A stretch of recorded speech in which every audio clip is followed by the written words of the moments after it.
I'd like to start this episode by thanking you for listening and sharing your words and feedback and letting me know you subscribed.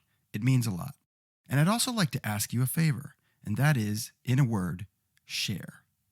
If you're enjoying One Word Suggestion, share it with one friend. The link is onewordsuggestion.net. And in the meantime, one of the things I've heard from some of you is that many of the one-word suggestions so far have been maybe a little bit too serious. So for this episode, I've chosen an extremely serious word. Pizza! For inspiration, can I please get a one-word suggestion? One word suggestion. One word suggestion. One word suggestion. Welcome to the podcast. Most people think improv is just for comedy or maybe jazz music, but really it's a tool for life. And in each 3-minute episode of this series, I use a single word suggested by you as a leaping off point to explore how having an improvisational mindset will help you perform at a higher level, both personally and professionally, whether you have a career on or off the stage. This week's word, pizza, was suggested by Sam. Ever think about what it takes to make a pizza? First, there's all the people involved: farmers, butchers, cheesemakers, truck drivers, marketers, chefs, delivery drivers, and of course, customers. And then there's all the processes involved. Let's start with just the crust. It's made mostly of flour from wheat grown by a farmer, milled by a miller, packaged by someone else, transported by someone else, sold by someone else yet again before it eventually gets used by Luigi. And Luigi also bought eggs that ended up in the dough as a result of yet another set of collaborators, including a different farmer, a refrigerated truck driver, a bunch of other people, and of course, chickens. This goes for the salt, yeast, and all the other ingredients it takes to make a decent pizza crust, and we haven't even started on the sauce and toppings. The level of collaboration, communication, and shared expertise it takes to make a pizza is staggering. And putting together a pizza is deliciously simple when compared to, say, putting together a Boeing 747. Whatever your business, whatever your product, chances are there's people and processes involved.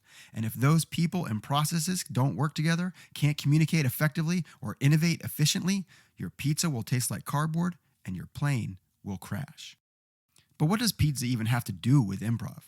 Well, if you wanted to invent a new pizza, you could use yes and or divergent thinking to come up with all the toppings that haven't been tried yet, and then use convergent thinking to land on the next big pizza trend, anchovy and beetroot, for example.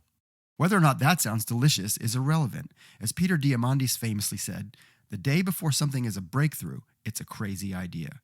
And crazy ideas are very risky to attempt.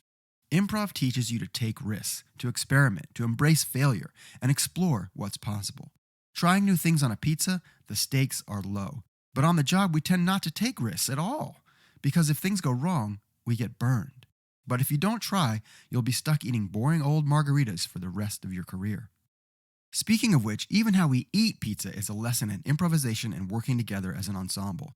Who gets the slightly larger slice? Who gets the last slice? Who's going to pay for it? If it's getting delivered, who will answer the door? And who will set the table? Who will grab the beers? Is there going to be salad? The point is, an improvisational approach to teamwork can make even mealtime a lot more pleasant, let alone work time. To take this analogy to its final conclusion, if you're not making delicious pizza in your business, or the crust keeps burning, or the distribution of toppings feels inequitable, or nobody can agree on which kind to order in the first place, maybe your team needs new tools for communication and collaboration. And if you think anchovy and beetroot pizza sounds good, maybe you need new tools for innovation too, because those two things do not belong together. Just like an improv show, a simple slice of pizza is the result of a multitude of people and processes playing together to deliver the whole. Just don't expect me to eat it if it's got anchovies and beetroot on top. So that's my take on pizza. Thanks for the great suggestion, Sam. If you want to suggest a word for next week or add your perspective, drop me a note in the comments or in a review.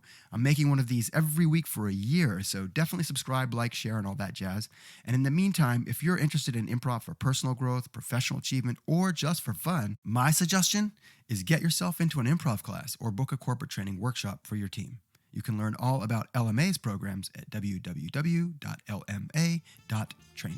Thanks for listening. One Word Suggestion is brought to you by LMA Professional Development. Please visit us at www.lma.training for more info.